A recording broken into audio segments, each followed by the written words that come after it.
Hey, we're Attention Trading, a full-service digital marketing agency that helps small and mid-sized businesses with their strategic marketing efforts. From websites, design, social media, and ads, our goal is to create marketing alignment for our clients. You may not realize it, but the majority of businesses lack a solid marketing strategy and plan. That's where we come in. On this show, we talk with business owners, founders, and marketers to uncover the secrets of their success when it comes to starting and scaling a business. This is the Attention Trading Podcast. What's up, everyone? Welcome to the Attention Trading Podcast, where we talk with CEOs, owners, founders, and marketers about how they grow, scale, and operate their business. My name is Max Lowy. I'm here with my co-founder of Attention Trading, Steve Alves.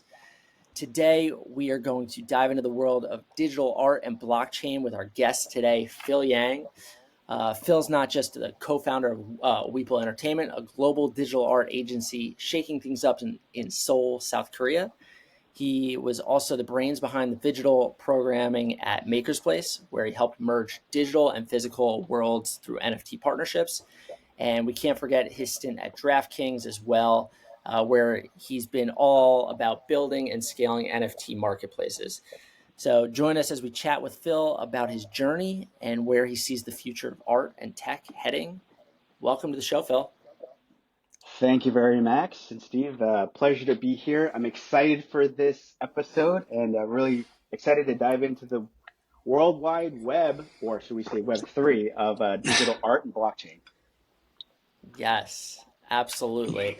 It's a world that I think a lot of people don't know about. Luckily, I have some knowledge of it. Steve, I know you have a little bit of knowledge of it. And we're hoping, Phil, you can guide our listeners to have a little bit more knowledge as well today. We're all still learning, so I'm still learning as well. So we're in this together. Awesome. So, I think I'd love to kick it off today with a question about just what you're currently doing with Weple and where did that opportunity come from? How did it start? And I guess just take it away. Yeah, absolutely. So the opportunity arose where, kind of going back to the forefront of where Web3 and blockchain is going. Blockchain is a global initiative, is not just centered towards like one geographic area. South Korea becoming sort of like a powerhouse with a lot of blockchain technology and blockchain projects and different types of protocols trying to launch in the Asia region in general. My background always being sort of in the content art scene, especially with working with brands. There was this opportunity in South Korea when I was there where there's an actual flagship called Weple. So they actually own and operate what we call this huge gallery, but they're a Web3 first company. So they are actually building and scaling their own Web3 blockchain project. But one thing that they were always doing is they were working with a lot of artists. However, the artists weren't actually something where it's like, we're part of this momentum, we're part of this group. They're just like, I had a gallery show at Weple and that was it. And so for me, I thought, as digital art becomes more and more prevalent, especially with the NFT scene, some people may not like the term NFT, some people may like the word NFTs, but at the end of the day, it's just another form of digital art, but on a new technology. And so I thought, hey, look, Weple has this great opportunity to kind of continue build and scale sort of a digital art agency. You see them across the globe. There's so many of them out there. That's the beauty of what blockchain provides is because it's all about community, right? And so, decided to say, let's go ahead and kind of create our own artist agency, focusing not just in South Korea and South Korean artists, but also on a global scale. We can dive into that deeper later on when we talk about sort of brand partnerships and digital partnerships in general. But so that's how that opportunity arose was I thought, hey, this is something special. I've always had an affinity for artists and working with artists. Going back to my background way back in the day, working with sort of like sticker artists and sticker packs for GIFs, across, at one point Facebook Messenger and all the mobile messaging apps out there. There was never a fair share where artists was like, oh, cool, it's a one-time deal, but that was it. But with blockchain technology, it allows for a little bit more of, the perpetual royalty and also more exposure for artists. And, I've always had this special home, and Max, as well, when we used to work at MakersPlace, we were all about artists and working with artists. And so I thought that was a really sort of special thing for me to do. And I said, you know what, let me go ahead and actually co-found an artist digital art agency, focusing on working with artists, but also with various, different types of, it's not just you have to be a Web3 native and digital NFT artist. You could be a traditional artist as well, because it's really about bridging the gap between, as Web 2 continues to evolve into this whole Web 3 phase, there's always that middle layer that a lot of people skip. And so I was like, let's create an overall digital art agency where we can educate the masses on the both sides of the front. Got it, Steve? Well, that's a lot of information, but I think the first thing that always comes to mind anytime anybody talks about blockchain and NFTs, at least in my mind, is like why art? I mean, at its most core basis, blockchain and NFTs, it's a verification system, right? That's really what this is. Try to put some sort of verification to something that's digital, right? Without having like the old school like certificate of authenticity. Like we're talking about like this is just a bunch of computers verifying that something exists, right, in space. But why art? Like, why was that the thing? Yeah, that's a very good question. And, it's actually a twofold front, I think. It's not just about art. So, everyone just associates NFTs as automatic with art, but NFTs can be anything, right? The core forefront of what blockchain technology provides, especially in the NFT realm, is really about community. So, and think of NFTs as it could be a ticket, it could be a piece of art like we were just discussing. It could be, anything where it's just literally just a community token in general, right? And so I think where the art movement came into fruition, and again, this is just my personal opinion. I'm no guru, I'm no expert at this. I didn't write a dissertation or anything like that. But, when COVID kind of hit and sort of like this, everyone was at home, and there was like, hey, what's the next thing to do? Blockchain technology continued to start to get more adopted. Believe me, because I have had a past stint where I was in the other side where everyone was like, what the F, cryptocurrency is bad. We don't want to talk to you. And I'm like, it's just, I'm not trying to do anything bad. But long story short, I think what's interesting of how the art evolution happened was it provided sort of a new means and a new method for artists that want to kind of showcase their artwork, get a little bit more exposure. And to your point, Steve, even with the COAs and all that stuff, you still have to like be in person. You have to go to a gallery. You have to kind of say, I want to do a gallery show. But when COVID hit, and again, this is just my personal opinion, that wasn't possible. So people were thinking about like, what's the next thing? How can we kind of continue sort of, I want to continue creating art. I want to get better exposure. I want to build my community because you have so many of these other community driven apps out there, such as, Discord and obviously the traditional Web2 SNSs like, Twitter and all that stuff. But, with the forefront of NFTs and digital art specifically, it kind of provided a new means and method for artists that say, hey, look, I'm at home. I want to continue creating art and I want people to just enjoy my art. And I think obviously with the NFT craze, when it started really booming, you had, everything from the Bored Ape Yacht Clubs to a lot of the PFP projects, which is just one type of NFT digital art.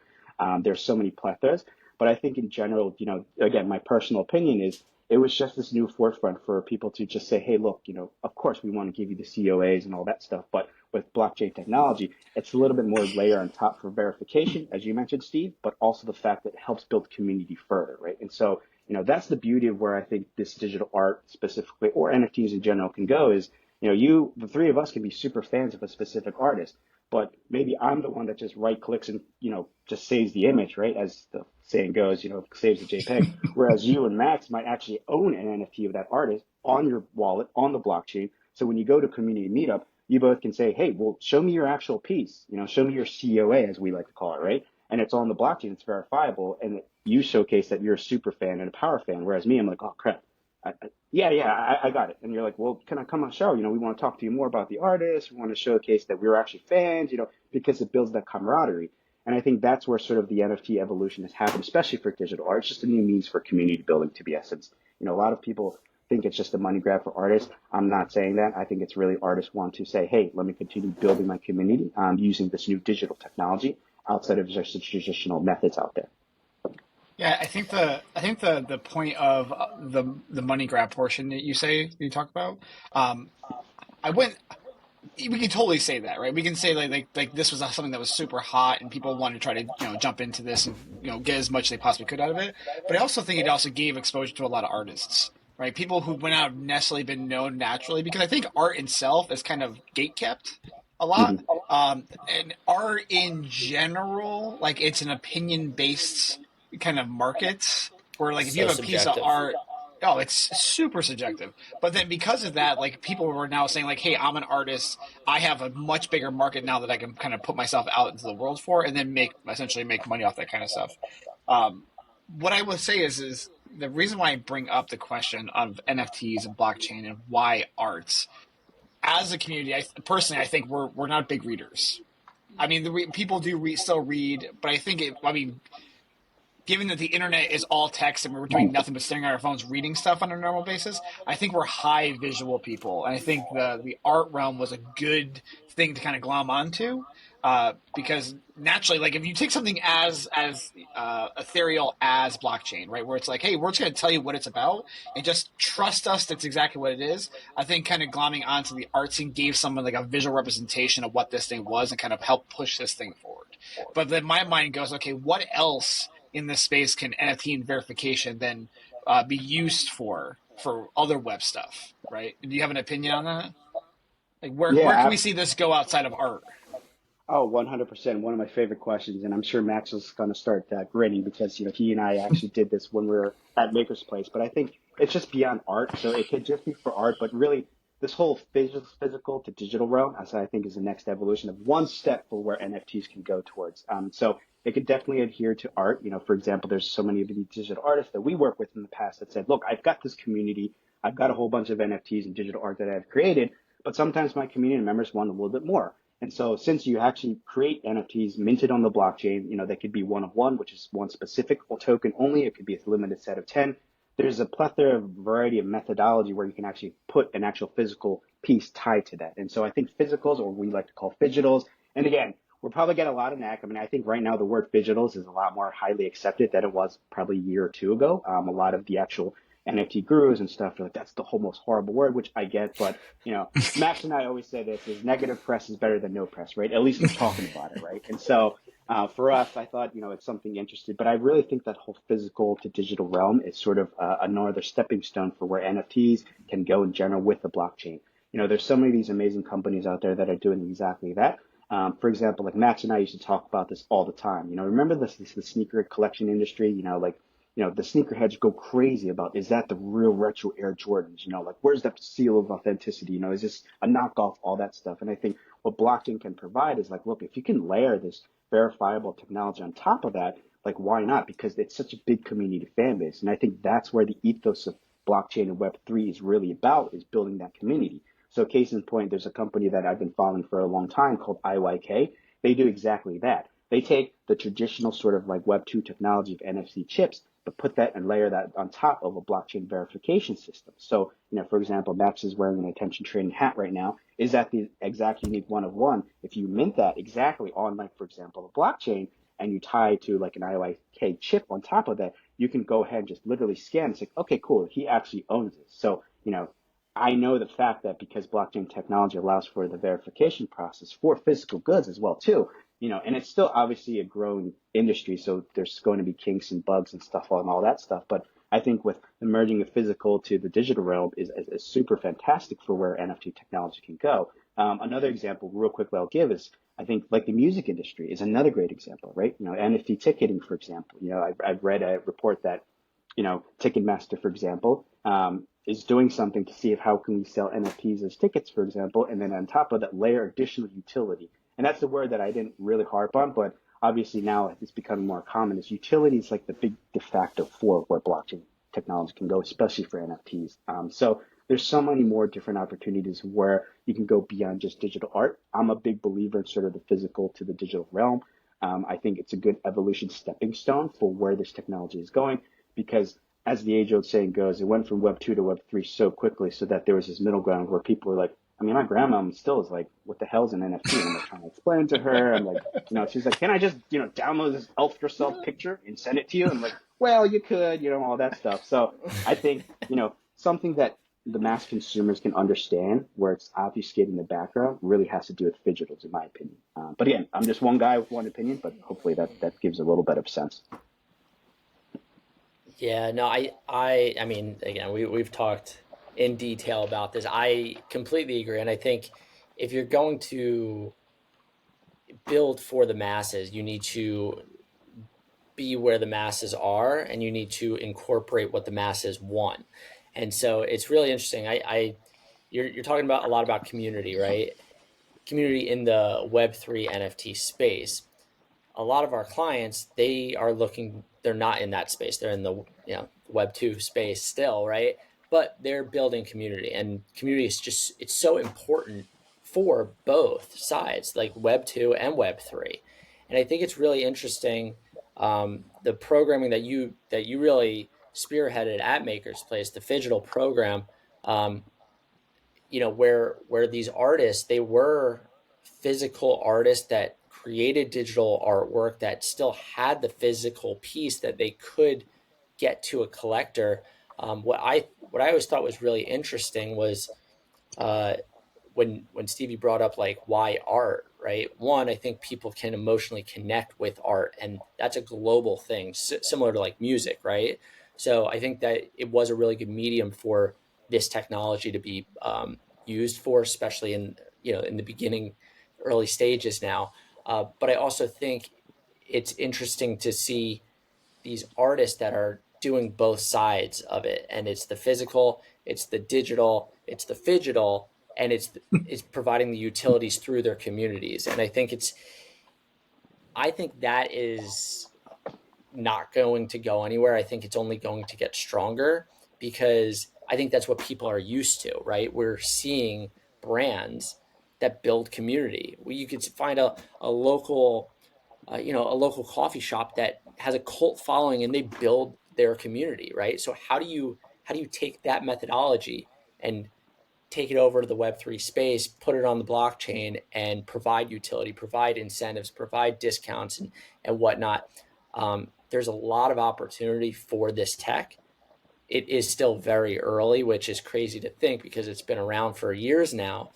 But I think it's just because the masses still don't know what it is. It's still kind of difficult to use. And I think until a brand or multiple brands start really figuring out how to make this easy, like it has to be easy and it has to work, right? And I think Fast. that is the thing that I think is stopping most people. But I'd love to, I don't know, like that's my thought on it. Obviously, I have some knowledge of the space, but um, again, I think I'd love to hear more about like how you put together some of the deals, some of the connecting of the dots with the Phygital, and I guess the Phygital program specifically when you were at MakersPlace. Yeah, it's a great question. So I think you're absolutely spot on, especially with the art scene in general. Like everyone has their own opinions, and there were traditional artists who were like, I don't really know anything about NFTs and digital art. Why do I need to create digital art? But I have a great fan following community in the traditional sense. And then there's those digital artists who are just specifically focused on creating digital art and don't really care about like traditional prints and stuff like that. So I think at Maker's Place, it was a really interesting challenge, but at the same time, something that was exciting because, it's really you just got to pitch it in a twofold methodology, right? The first is if you go to the traditional artist, they might be a little bit taken aback by like, I really don't understand cryptocurrency. I really don't understand what this NFT thing is. Everyone's telling me I should jump on it, but why? Right. And I think that's where this whole digital aspect really helps sort of pitch it and then kind of create sort of the business proposals as well as business partnerships is that, think of it as in a reverse order. You're not really selling the actual digital art. You're actually selling the physical piece that comes with it. And I think, when you pitch it that way, they say like, well, so then somebody just buys this NFT, this digital art, but they're getting a physical. What's the incentive for them? And, then we go and actually say, well, at the end of the day, you're building community, but you're also continuing to grow your fan base and real collector base, right? And the collector base gets a new sort of innovative method because everyone's digital, right? Everyone's got a cell phone, right? Everyone's got a smartphone. Everyone's got, whether it's an, iPhone to a Samsung Galaxy, whatever it might be. And so we're always carrying around something digital in our hands. And so, you can have friends that are more traditional that don't really care about the NFT world, but then they can be at a big gathering and you just bought this really nice, expensive piece of art that you're just a big fan of, right? And that's part tied to an NFT. So it has its, authenticity, but it also comes with the actual physical piece on top of it. And you can actually go ahead and actually showcase to that. Friends might say, well, that's just an NFT. And they're like, yeah, you want to come to my bedroom? Boom. There's that piece right there, right? I actually bought the physical, it came with the digital, right? Then they go, oh, okay, now this makes sense. And I think that's where brands are starting to kind of understand. And then the other side of the partnership proposals, when you go into artists specifically, we call them blue chip artists. They might say, well, I've done so much with the NFT scene. I feel like it's going against our ethos of trying to put something physical to it. Then we go and actually tell them like, look, sometimes fans, like the great example is like music fans, right? We all grew up in our college dorm room with our, boy band posters to a hip hop poster, whatever. You feel that like I'm part of this community. I'm part of this niche, right?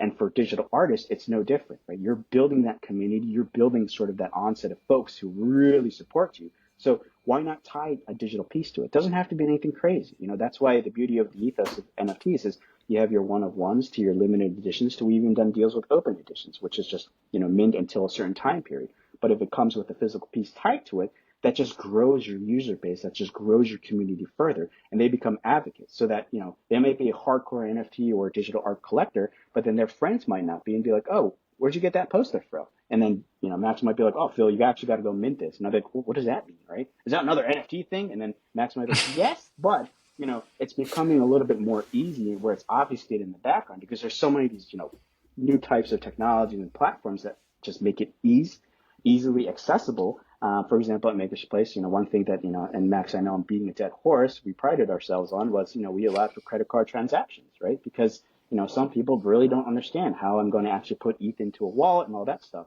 But they want that physical piece of art.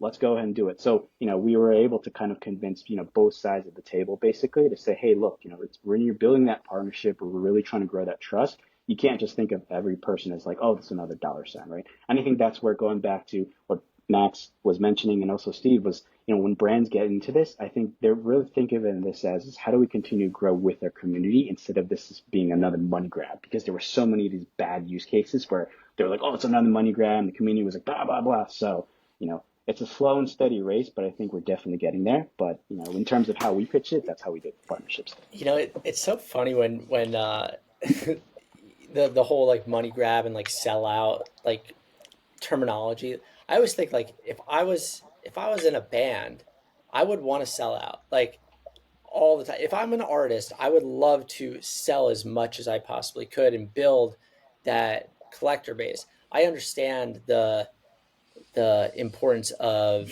exclusivity as well, right? And I think there's ways to do both. You touched on brand partnerships, and seeing what some have done, what some would like to do. I'd love to get your thoughts on, I guess, state of the state. Like, where are we right now? Where are we? It's May 8th. We're filming this. With what brands are heavily invested, have gotten out of the space, you think could do well in the space? I'd love to hear your thoughts on it. Yeah, great question. I think it's not just about it could be it could be a big brand to a small brand, it could be small, medium-sized business, it could be a local mom and pop shop. I think anyone and everybody actually has an opportunity to kind of dive into the space, to kind of utilize the new technology, to kind of build their community, build their sort of fan base, build sort of, their hardcore customers, whatever it might be, even further. There's so many of these brands that I've actually already dove into it. For example, like Artifact, which was a Web3 technology company based off of sort of the shoes, basically Nike shoes, and kind of created this great momentum to where Nike was like, okay, let's go ahead and actually figure out a way to partner with those guys, just because it was a niche market, it made sense, and everyone's a shoe collector. A lot of people enjoy that, like this whole like, oh, I've got the latest version, Max, you don't got the latest version, and Max goes, well, I just bought the newest Air Retro Jordans, I was the first in line to it and all that stuff. So, that Nike is a great brand example, and then you also got other companies like Starbucks, for example, that really started wanting to say, hey, let's go ahead and build off of loyalty, right? And I think NFTs, when people ask me about NFTs my short, simple answer is not just digital art. It's really just loyalty. I think of them as loyalty tokens because each NFT, each digital piece of art that you own just shows your loyalty towards that artist, towards that brand, whoever it might be. And then, there's also other types of brands, such as wine, which I know Max loved to always talk about. So there's different types of wine companies, and they might not be like big, but they're trying to test the waters of where the technology is going. And when people always kind of give me this like negative backlash regarding, well, why are you so focused on Web3 and why, it's a Web2 world and all that stuff? I think for me, the biggest and best answer, and I always say this, and again, might be beating a dead horse, is if you look at where Web 2 and how it evolved, right? Nobody really thought the World Wide Web, www.max.com or maxlowy.com would become a thing. And everyone was like, oh, what is this? The scammers, bots, people, all that stuff. And then as you evolve further in the next evolution of where Web 2 is going, it started as sort of a creator community centric startup platforms as well too, right? In the late 2000s, right? You have like the things from Twitter to Facebook or now Meta, all that stuff, and now X, sorry.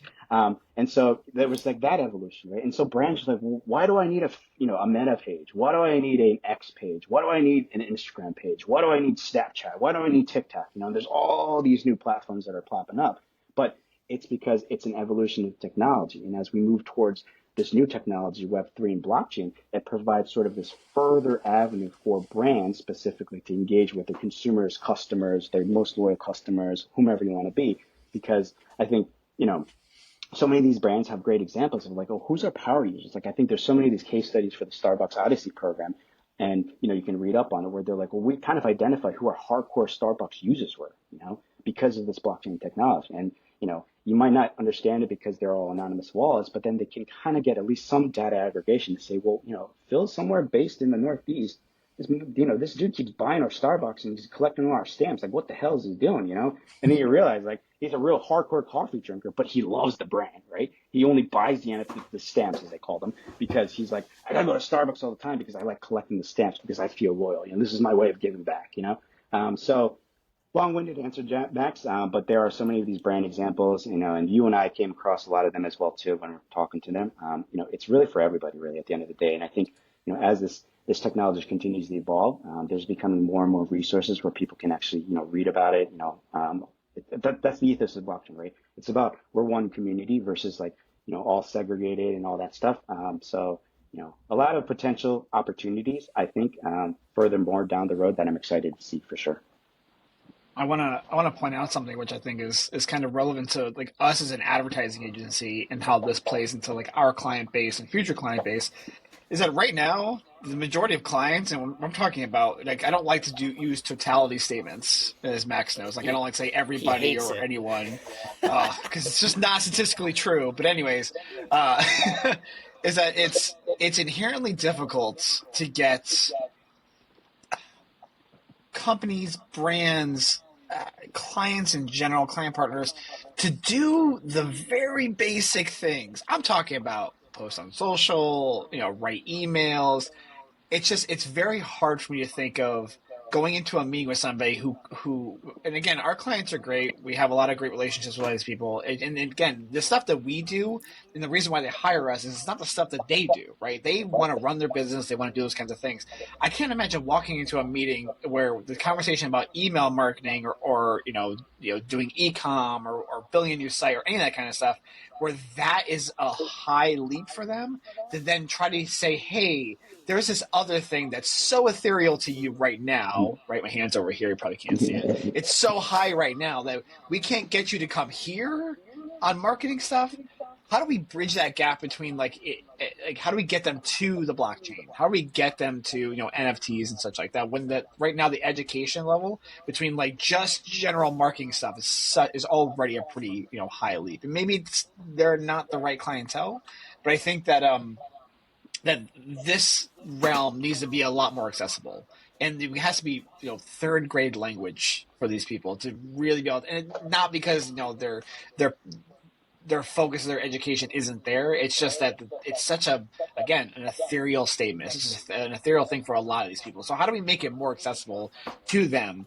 And is the answer to that like it just needs to be more mainstream? I mean, NFTs is a well-known acronym, right? People don't know what the acronym necessarily stands for, right? So if you say non-fungible token to somebody, they're like, I don't know, talk about, you go NFT, they're like, oh yeah, I totally know what that is.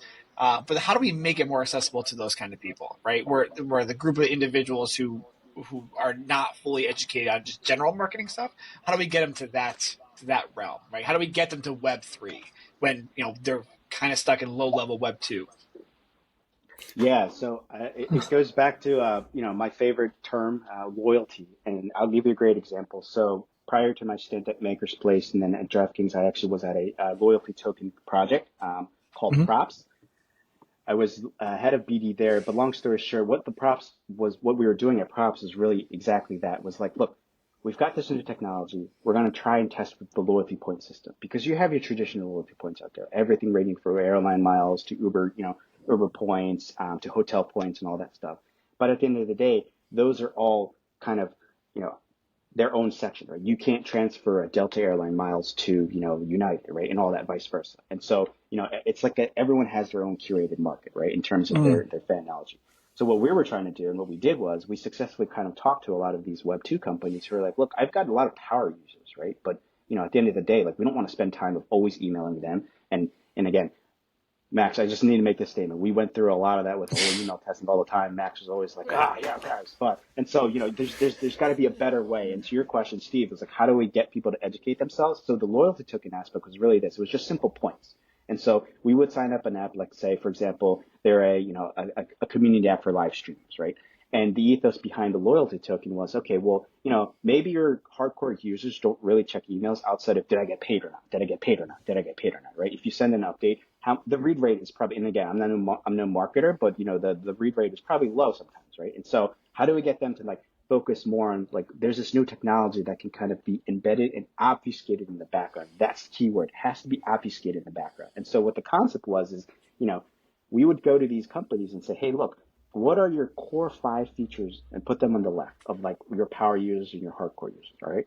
And then on the right-hand side, write down what you would give in terms of like rewards for those specific actions. So this actions could be is, do 5 collaborations with your friends, but make sure that they're legit. So it's like a 30-minute collaboration and hit up to like, 1,000 viewers per session, and then you would accrue these points. And these points literally had dollar value backed by them, but on the blockchain.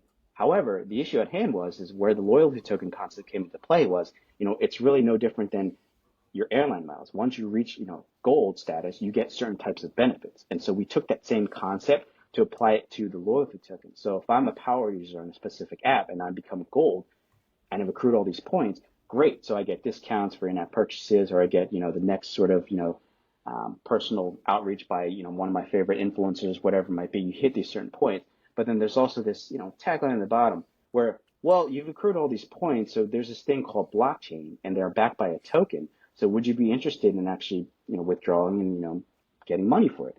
And so people would be like, oh, money, great. But at the end of the day, it's really about, okay, well, is it worth it for me to go through all these hurdles and try to educate myself for $100?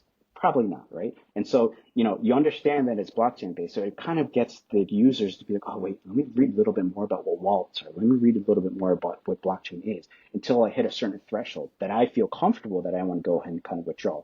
And so to your question, Steve, is I think it's really about obfuscating the technology in the background where it doesn't feel like it's blockchain. It doesn't feel like it's, oh, I have no idea what this wallet is. Do I need a MetaMask? What is this Fox? And people like, I know what an NFT is, but you keep saying non-fungible token. Like, what the hell does that mean? It just kind of alleviates all that. And it kind of makes people feel like, oh, wait, I'm part of this kind of new thing. And I tested it. It was a little too much for me. But at the end of the day, they at least initiated that start, right? And again, going back to my example of, all the social networks out there, right? A lot of people initially were like, and especially, I'm sure some of your brands at one point were like, why do I need a social network page for Facebook? Why do I need to maintain that? I have email. I've got, SMS tagging. I've got, I can send text message. That's more than enough.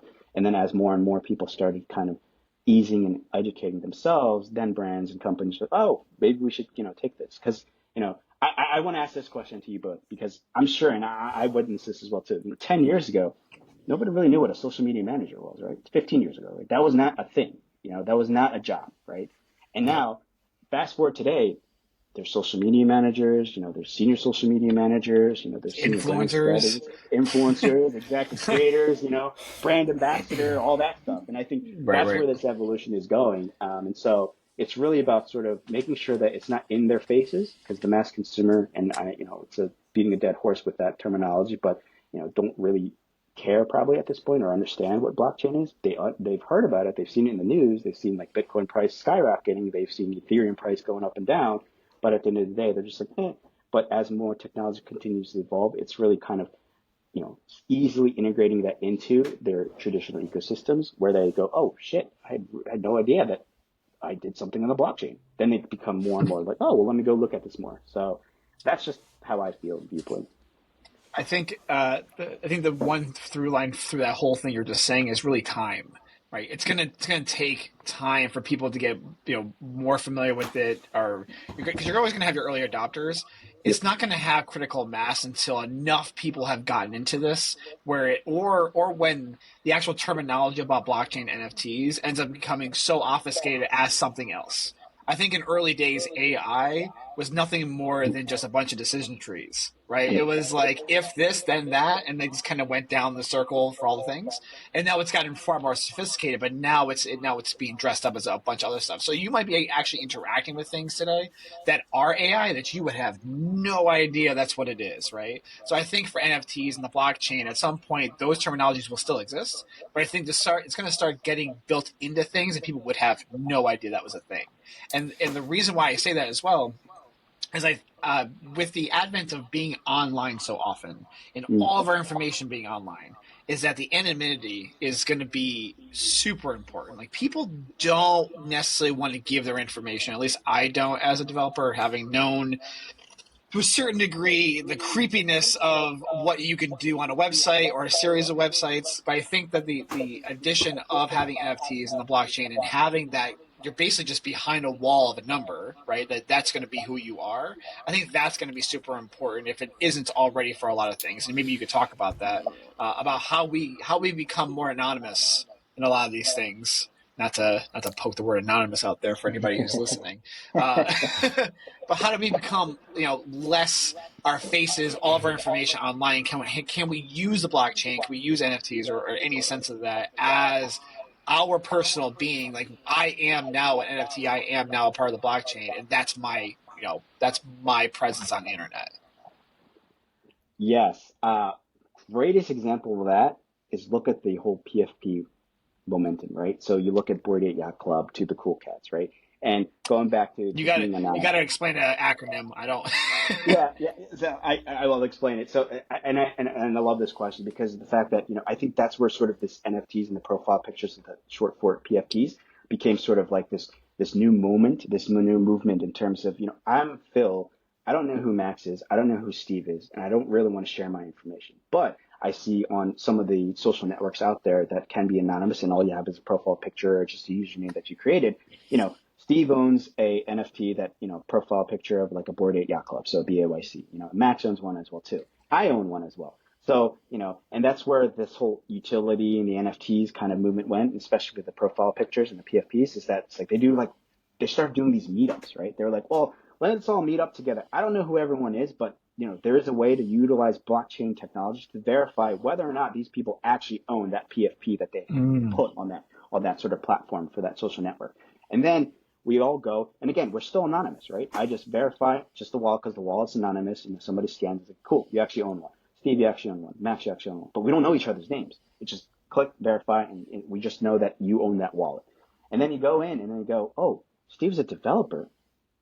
I was looking to talk to a developer because I'm working on some project, and Max is this marketing guru and he's done stuff in the past. He might still go by his, online name or whatnot, but it kind of builds sort of that, like, you can start building that camaraderie and community together. And I think that's where the blockchain technology, especially with the anonymous data and all that stuff, kind of helps alleviate sort of that, like, well, do I really need to give my information? I really don't want to, right? Then with the technology, it's like, well, we'll just verify your wallet, right? Do you own an NFT? Do you own a specific, type of NFT? And so it allows that sort of like, cool, this guy owns it. I don't know his name, but you're allowed in, right? And I think that's where sort of like the blockchain technology helps with sort of the data protection as well too, because I'm sure you both go through this as well with the advertising industry and stuff. Like everyone's like, oh, my data's all this privacy, blah blah blah blah blah. So I think with blockchain it allows sort of that additional sort of level of security in a way, as I like to call it. And I would actually love to hear, because I feel like Max has something to chime in. He's like aching to talk about this. So Max, I'd love for your opinion on this, because you and I talk about this all the time. It's so funny because it's one of these things where we're talking about like a brand, right? So for a brand to invest their time, their energy, their dollars into building out community, building out projects, and not being able to necessarily have the data that they're used to from these users, in my opinion, it's going to continue to be a very hard sell. I get that there's more pros for the consumer, because then you're limiting the data that you're giving. But for an advertiser, for a marketer, I dealt with this, all the time. I need data. We go off of data, and then we can make data-driven decisions. And then obviously, yes, I believe Steve and myself have a great gut for marketing, but we want to take the data that is available, and there is a limited amount of data um, within the space. So as far as like a brand goes, investing serious dollars, I think we're going to continue to see kind of this battle because um, you know they don't. It's a lot of money to put these things together the correct way, right? And longevity of it. Yes, for you to do this right, you need to be in it long term, and you need to build that community. You need to have those advocates. Um, you need to have the fan base and the loyalists, and to be able not to be able to analyze the way that brands and marketers and advertisers are used to, I think is going to continue to hold up the growth. And um, I guess just, I keep thinking like, what is this lighter fluid going to be to excel this space? And I just always go back to brand, right? To me, it's always partnerships. We need the big brands. We need small brands. Like you just said, it could be a mom and pop shop. It could be a Nike. We need business to get involved, and we need it to be seamless. Like you said, it needs to be easy. Like you don't even know you're doing it. And okay, you're gaining points. Oh, we were able to gamify because of X, Y, and Z. You made a purchase, whatever it may be. But at the end of the day, what can I do as a brand? What can I do with that? And I think that is going to be the holdup. But I could be completely wrong. I don't know. I don't know how long a brand can go and continue to go and spend the dollars to build out a community that they have limited information about. Well, Does that make this sense? is my opinion on that fact, right? They purely came to mind from what you were saying there, Max.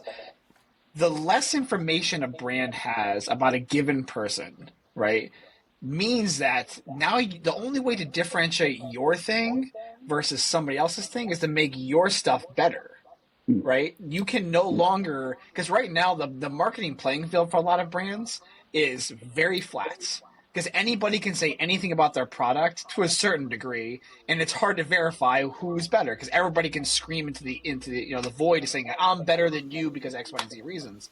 Well, now that you have lot less information about a given set of users, instead of saying that I can now micro market into a specific area of people because I know they exist there, or I know their interests or their hobbies or what have you, whatever extraordinary amount of metadata we now have on individual people. You now have to differentiate yourself by just literally being better. Like there's no other way to get. So it's almost like marketing is going to come full circle, right? It's going to go from being the best in a space and word of mouth to then being able to tell everybody in existence that we're better because X, Y, and Z reasons to, well, now that you have less information about everybody, now you just need to be better again, right? Like that's what it feels like that we're going to be coming full circle on this. It's a good thought. I It's a good know. Yeah. thought. I know. I have great ideas this early in the afternoon. Morning? I Morning. I absolutely agree, and I think Steve, you bring up a great point because of the fact that how do brands be better, and I think that's where blockchain kind of provides that aspect, right? And so, for example, you have all these anonymous wallets, right? But you can kind of differentiate like which wallet has more NFTs or have done more engagement, have done more of the actions to get sort of the rewards, and then you can kind of what we like to call terminology airdrop certain things. So maybe it's a coupon, for example, right? So it's like, for these certain subset of wallets that are power users, let's drop them a $5 coupon off of, coffee, for example. But I think that's where the brands get better data in essence, because it's not really figuring out who Phil Yang is, age and all that stuff. It's really all of a sudden there's a plethora of these people who are redeeming the coupons in like the East Coast. Right. And from a brand perspective, it's like, we didn't even think about the East Coast. What the F? Like we were so focused on the West Coast this entire time because we're a West Coast brand. Like, huh. And I think that's where this and again, there's obviously a lot more additional kinks to do, but that's where brands can do better, right? With this technology. Yeah. They can say like, yeah, we're the best coffee brand in the world. However, another coffee brand might say, well, what is this whole ownership economy thing in terms of the blockchain Web3 space? It's more about users that are power consumers, power customers.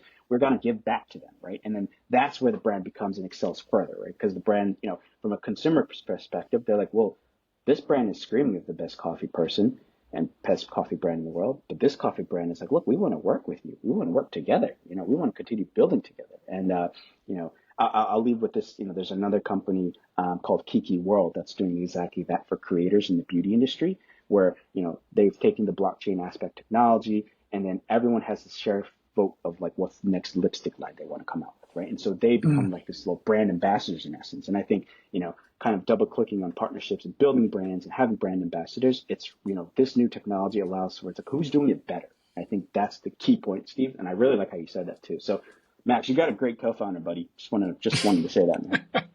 Appreciate that. Yes, I do. I want to say one more point too. In a kind of like years ago, like you talked about 15 years ago, when social media managers and such as that, where we were trying to convince brands to come on board and join. I remember back in the day, buying fans, buying followers was a thing, right? And I'm sure it still is a thing to a certain degree. Maybe the algorithms have, obfuscated those and removed those people from the algorithm to give you less clout.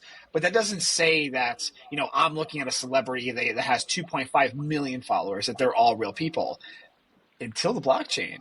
Like, you kind of have to be a real person to have, and now I'm not saying like you can have several wallets, I'm assuming, right? Yep. But like, I would think as a brand, instead of saying like, hey, I have 2.5 million followers, you can say, I have 2.5 million wallets associated with me, right?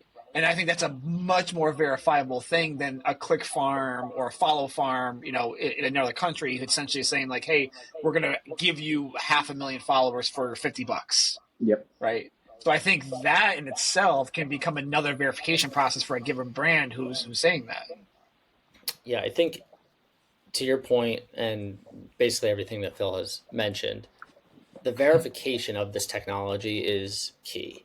And so I guess we've been talking about the utility of art and, ticketing and stuff like that, and some loyalty, but like there's so much more that I think will be done, that is starting to be done. I mean, I know, even past few years, they've been talking about real estate, right? And just transferring of titles and like why you need title agencies or lawyers anymore with real estate. If I own a property, put it on the blockchain, I want to sell it, I go and sell it to Phil on, and transfer to his wallet. And now he owns it, right? And so I think you're going to see more of that. And I think once you start seeing more of that style utility happening, it's going to grow. And that's going to be, to me, that's a lot easier for someone to understand than, a local coffee shop to come in and try to build out this program, this loyalty program, because it's easy enough to build out a Web 2.0 loyalty program, right? And so, and what's also super interesting is the people that are in the space. Like, it's all over the board. You have, 18-year-olds, you have 80-year-olds. And so it's really, really hard to market to such a wide group of people, where I think once you start taking it back and doing it like per industry, like again, the art industry is doing it. Okay, what industry is really going to start next? Architecture, right? It's kind of like a mixture of art and real estate. Like, hey, people need plans. They need detailed plans that people pay a lot of money for, right? Okay, why not create a digital asset, throw it on the blockchain, and now it's theirs, right? And that can follow that property if need be. Like, I think there's just a lot of other industries that once they come into play with this tech, you're going to see more of that mass market adoption, personally. Absolutely. It's an exciting time. Fun times to be in this world. So we probably have one more question for you, which is kind of the question that we kind of like to ask every guest when we do this kind of thing. And this kind of built out of like my own general curiosity I've had and just general conversations with people. It really has to do with like place you are in right now, professionally, personally, did you ever think you'd get here? Like, does the 6-year-old Phil think, that, your current day Phil would be doing what you're doing now? And within that, like, how did you get here? In Yeah. the So most basic elevator pitch you can provide. yeah, absolutely. So 6-year-old Phil thought he would actually become a K-pop star. So clearly, I'm not a K-pop star. I love that. Yeah, there's my 30-second elevator pitch. No, absolutely did not think that I would actually be in this type of industry. But what I can say is, I've always been curious about what emerging technologies are happening, and I've always wanted to have my share of participating in it. So, I'm happy where I'm at. I got to meet great individuals like yourself, Steve, and also Max because of this industry. And so, for me, I'm happy and I'm complacent. But again, I thought I would be a K-pop star. Never thought I'd be a blockchain partnerships guy. So here I am today. That's great. So real quick, like, what was the lineage of your profession? Like, we have some of your background of like the companies you went to, but like for instance, for myself, right? Like, I went from agency to a not-for-profit, trying to think I could do a lot for that organization, to going back to like then owning an agency. Like, but I mean, on some part, I kind of always thought I'd be with computers at age 10 or so. But did you take a very straight line to where you are now? Because some people, they're like, no, I was in this industry and then that one, and back here, and now I'm over here. Like, was yours pretty straight in that regard? Yeah, so it pretty much was because I've always been a fan of startups since day one. So I joined my first startup back in 2011-ish, and then got acqui-hired and kind of went through that trajectory. And then with blockchain, same thing, right? It's a startups. They're all startups, right? Because it's such a still nascent industry. And so I was able to kind of have the opportunity to really dive into blockchain further because the company that I used to work for actually did a pivot and said that they're actually going into blockchain. So I had a choice. And for me, I'm like, oh crap. Do I go back to the traditional route of just doing content and IP licensing deals and doing brand deals? Or do I go for this new technology and trying to learn? And I was like, all right, leap of faith. Let's see what happens. And so still learning, but yes, it was still straight of the straight line. Yeah. Key takeaway, still learning, never stop. Yes. That's awesome. All right, well, Phil, it's always a pleasure. Love our chat. Really appreciate you taking the time. I hope that our listeners learned something today. I know Steve definitely learned some stuff today. 100% I just want to say for the record, everyone should listen to Attention Trading, this podcast. These both Max and Steve are real gurus, and I think they will highly enjoy not just my episode, hopefully they do, but future episodes because I know you guys will have banging content. So really appreciate the time you inviting me. Thanks, man. Awesome. Really appreciate it, Phil. And thanks everyone for listening to this episode. Oh, can I take a quick screenshot? Sure, of course. Awesome. You want to take a selfie? we all said, exactly. Actually, you know what we should, Phil, where can people find you? On Twitter or X or Instagram or LinkedIn. What's the handle? They're all anything. Geeky. Yep, like Geeky Yang. So my last name Yang, Yang. Perfect. All right, awesome. Really appreciate it, Phil. It's been a pleasure as always. Yep. Thank you both. Take care. Thank you, man. Bye.